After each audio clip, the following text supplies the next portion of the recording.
Good morning students. आज की class में हम स्टडी करने वाले हैं एक गिफ्ट ऑफ चप्पल्स चैप्टर जो है उसका पार्ट फर्स्ट है। उसके कॉम्प्रिहेंसिव क्वेश्चन सब चल रहे थे। कौन से चल रहे थे? एक गिफ्ट ऑफ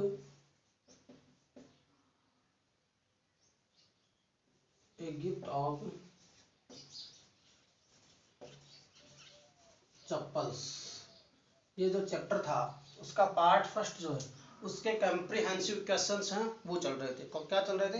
कॉम्प्रिहेंसिव क्वेश्चंस हैं वो चल रहे थे। तो उसमें हमने पहला क्वेश्चन सॉर्ट आउट कर लिया था, दूसरा सॉर्ट आउट कर लिया था।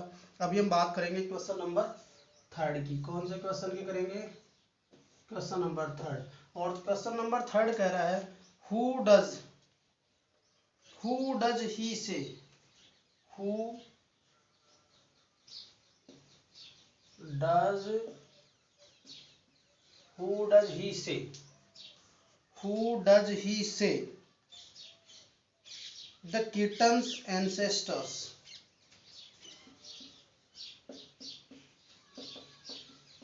the kitten's ancestors, the kitten's ancestors,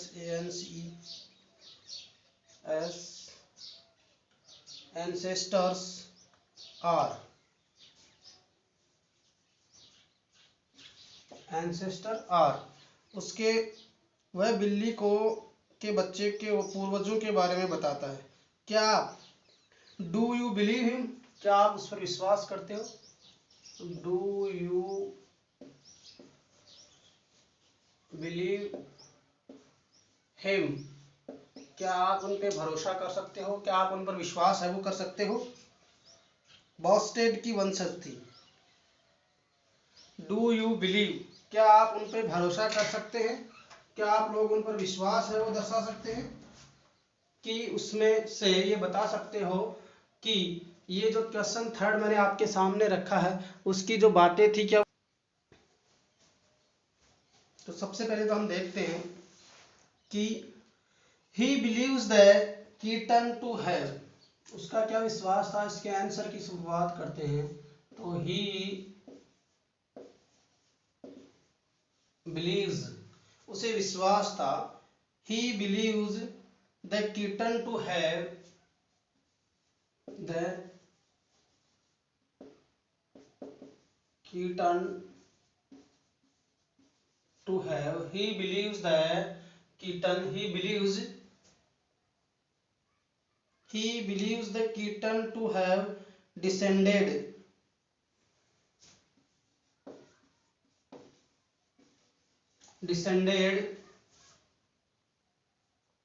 from the Mahabalipuram, from the Mahabalipuram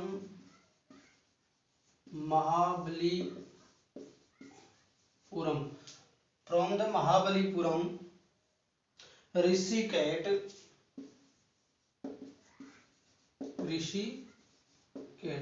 तो ये कह रहा है ही बिलीव, उसका विश्वास है the kitten to have to descended from the Mahabalipuram ऋषिकेट, महाबलीपुरम के ऋषि की जो है बिल्ली की वंशज है। यानी उसका विश्वास करता था कि बिल्ली का बच्चा है महाबलीपुरम ऋषि बिल्ली का वंशज है। एंड फिर आगे देखना which in turn was,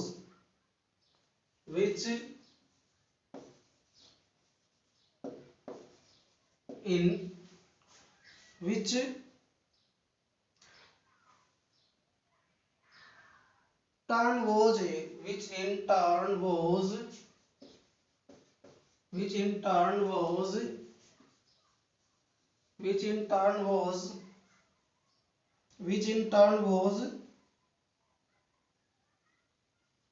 a descendant,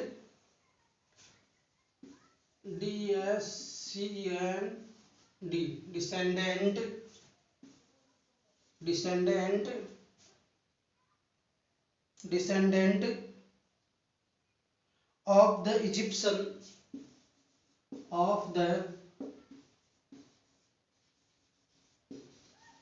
यानी मिस्र, इजिप्शियन यानी मिस्र होता है, EGYPTIAN Tion, Egyptian cat goddess Bastet, Egyptian cat goddess Bastet, Egyptian cat goddess basket, Egyptian की कॉट बिल्ली की देवी जो बास्केट है उसके बारे में वो चर्चा कर रही थी। Ravi has a lot of to say about MP Punai, this statement shows that he is merely trying to impress Mridu, I agree with statement first. कहने का मीनिंग क्या है, क्वेश्चन नंबर अपना जो फोर्थ क्वेश्चन ये कह रहा है कि Ravi has a lot of say about MP Pune, कि जो रवि जो है उसके पास एमपी पुनई के बारे में कहने के लिए बहुत कुछ है, एंड दिस शोज दैट, और वो हमें दिखाता है या हमें समझाता है, हमें बताता है। तो उसमें 4 तरह के स्टेटमेंट आपके इस क्वेश्चन में दिए गए, उसको आपको एग्री या डिसएग्री करना है। तो देखिए, he is merely trying to impress Mridu, he is merely trying to impress Mridu, क्या वह मृदु को प्रभावित करने की, केवल मृदु को प्रभावित करने की कोशिश कर रहा था? बिल्कुल, वो ऐसी बढ़ा चढ़ा करके बातें इसीलिए कर रहा था कि वो मृदु को प्रभावित कर सके, उसके बारे में बातचीत कर सके। आप लोग इस बात से इत्तेफाक रखते हैं तो आपने लिखा कि I agree with statement first. अब हम बात करते हैं स्टेटमेंट सेकंड की, his knowledge of history is sound. Statement number second जो है कि हिज नॉलेज यानी ज्ञान, his knowledge KNOWLEDGE, his knowledge is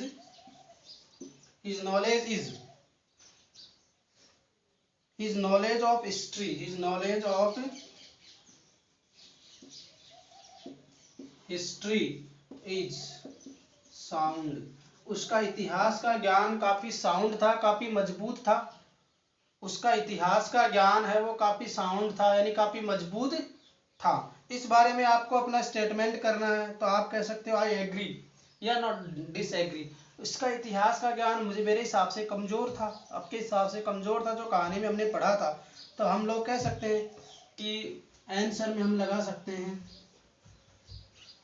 I disagree, I disagree with statement second, मैं दूसरे कथन से असहमत हूं। I disagree with statement second, मैं दूसरे कथन से असहमत हूं। इसी प्रकार से आगे बढ़ते हुए तीसरा, he has a rich imagination, he has a rich imagination, उसके पास एक, थर्ड वाली बात हम यदि करें, ही हैज, छोटा लिख देते हैं क्योंकि इसमें वो नहीं है, he has a rich imagination, उसके पास बहुत बढ़िया कल्पना शक्ति थी। रिच इमेजिनेशन का मतलब कल्पना शक्ति, इमेजिनेशन यानी तो कल्पना होता है, रिच यानी अधिक। He has a rich imagination, क्या वह एक बुद्धिमान बालक था, या यूं कह सकते हैं उसकी कल्पना शक्ति है वो सशक्त थी, उसकी कल्पना शक्ति, उसकी इमेजिन करने की शक्ति अच्छी थी। तो आप इसका आंसर कर सकते हो बिल्कुल, उसमें कल्पना करने की शक्ति अच्छी थी, तो वो इमेजिन कर सकता था। तो इससे लिख सकते हो I agree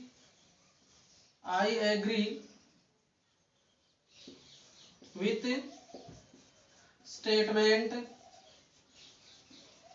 I agree with statement third, मैं तीसरे स्टेटमेंट से भी क्या हूं, सहमत हूं।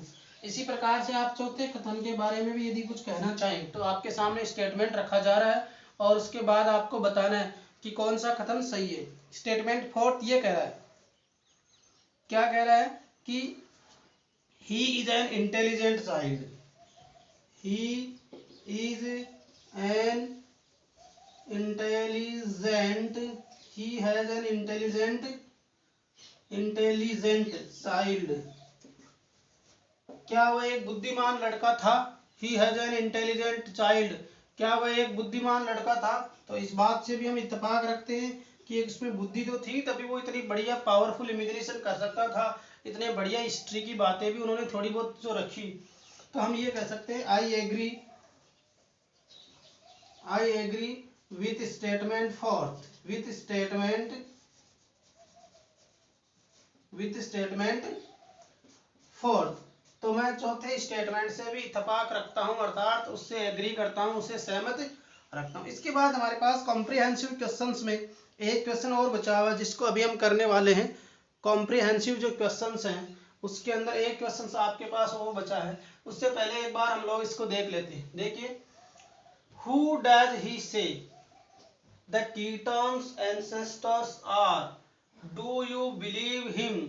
ये किसने कहा था कि ये बिल्ली का जो वंशज है, ये जो बच्चा है, कहने का मतलब वह किस को बिल्ली के बच्चे का पूर्वज बताता है। यानी who does he say the kittens ancestors are, वह किसको बिल्ली का पूर्वज बताता है।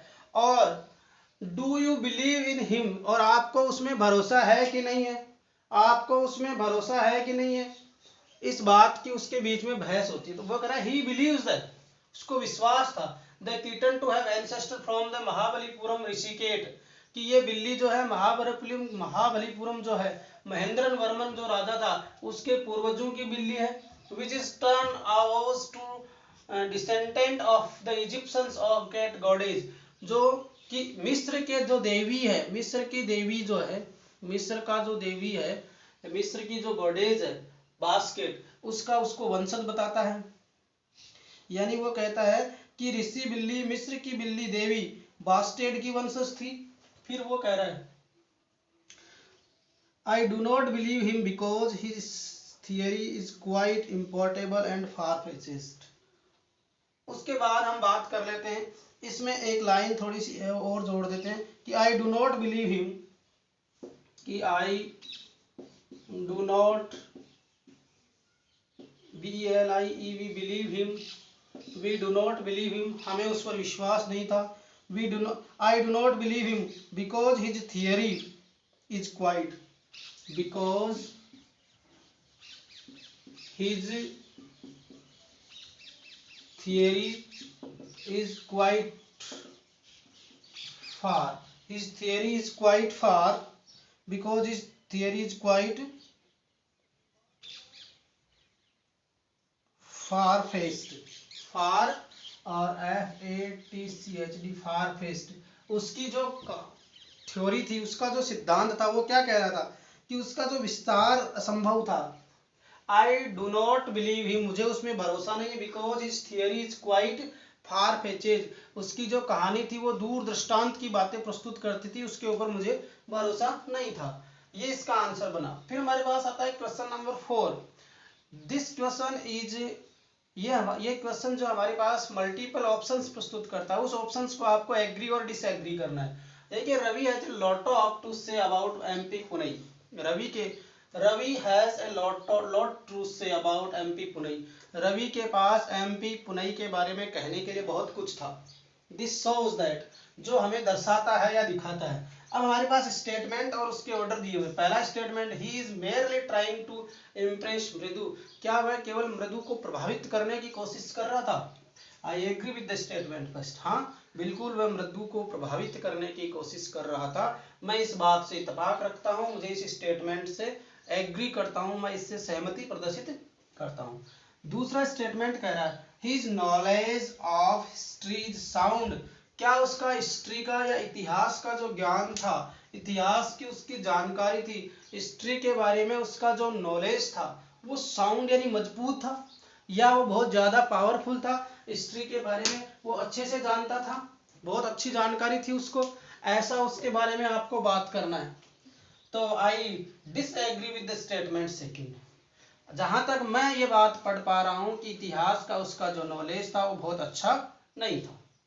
फिर he has a rich imagination, बिल्कुल कल्पना शक्ति उसकी बहुत बढ़िया थी, वो बहुत अच्छे से विचार कर सकता था, बहुत अच्छे से अपने माइंड में स्टोरीज बना सकता था, सोच सकता था ऐसे हुआ ये हुआ, वो कहानी बना सकता था। तो I agree with statement third, तो मैं कथन 3 से सहमति रखता हूँ। I agree with the statement third, यानी मैं कथन 3 से सहमति रखता हूँ। फोर्थ स्टेटमेंट क्या कह रहा है, he is an intelligent child, वो बहुत बुद्धिमान लड़का था। I agree with the statement fourth, मैं स्टेटमेंट फोर्थ से सहमति रखता हूँ, इत्तेफाक रखता हूँ, या इससे अपना एग्री करता हूँ। अब हम बात करेंगे क्वेश्चन नंबर 5, जो लास्ट क्वेश्चन बचा हुआ आज के कॉम्प्रिहेंसिव का, और तो इससे पहले आपको मैंने ये जो क्वेश्चंस दिए हैं वीडियोस में, आप लोग इसको पॉज करके बहुत अच्छे से अपनी नोटबुक में मेंशन करेंगे और याद करेंगे। और प्रस्तावित जो टेस्ट आप लोगों के पास नोटिफिकेशन पहुंच गया होगा कि बहुत जल्द ही आपके जो टेस्ट हैं वो होने वाले हैं सितंबर के फर्स्ट वीक में। तो उसके हिसाब से जिन जिन बच्चों ने जो ये चैप्टर्स पढ़ लिए हैं, जिन्होंने नहीं भी पढ़े हैं, तो वो वीडियोस को देख करके स्टडी करें, क्वेश्चन आंसर सॉर्ट आउट करें और उनको बैठे बैठे लर्न भी करें। You have a lot of time in these days, आपके पास घर पर बहुत ज़्यादा काम नहीं होता है और आप लोग फ्री होते हैं, तो अच्छे से इनको पढ़ सकते हैं और आपके पर दबाव नहीं है किसी चीज़ का, आप घर पे सुरक्षित रहते हो, इन चीज़ों को पढ़ सकते हैं। अगला क्वेश्चन जो कह रहा है, question number 5, What was the noise? What was the noise? What was the noise? What was the noise that started Mridu? That started Mridu. What was the noise that started Mridu?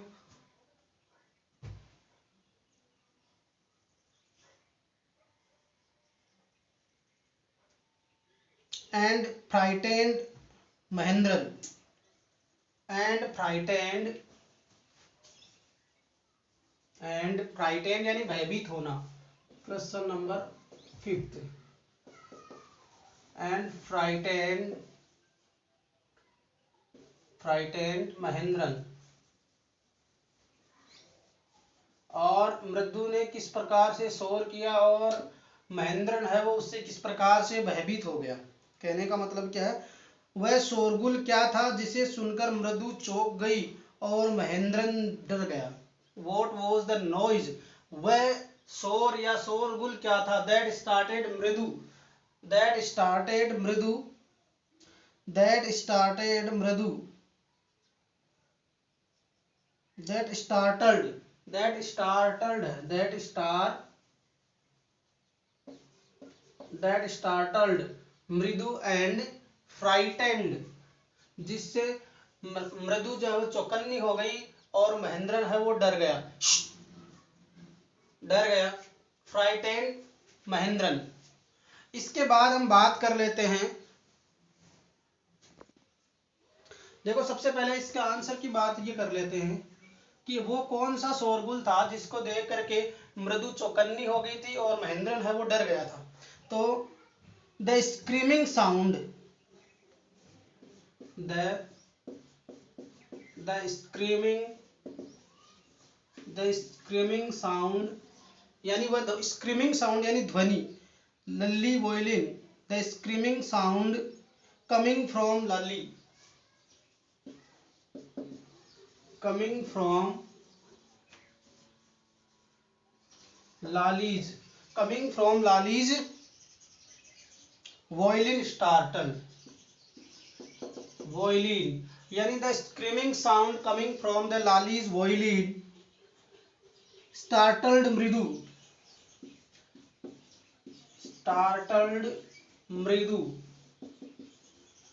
and frightened Mahendran.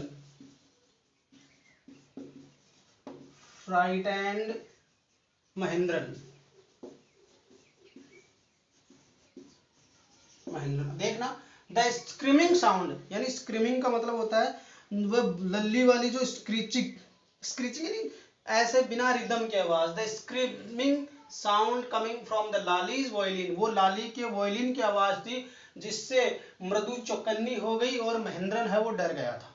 यानी this screaming sound coming from the Lali's violin startled Mridu and frightened Mahendran. वो आवाज जो थी लाली के violin की, जो screaming आवाज थी बिना रिदम की जो आवाज थी, उससे मृदु चौकन्नी हो गई थी और महेंद्रन जो था वो उससे भयभीत हो गया था, उससे डर गया था। इस प्रकार से ये आपके पार्ट फर्स्ट के कॉम्प्रिहेंसिव क्वेश्चंस है वो कंप्लीट होते हैं और इसका पार्ट सेकंड है वो हम नेक्स्ट क्लास में करने वाले हैं। Thank you very much.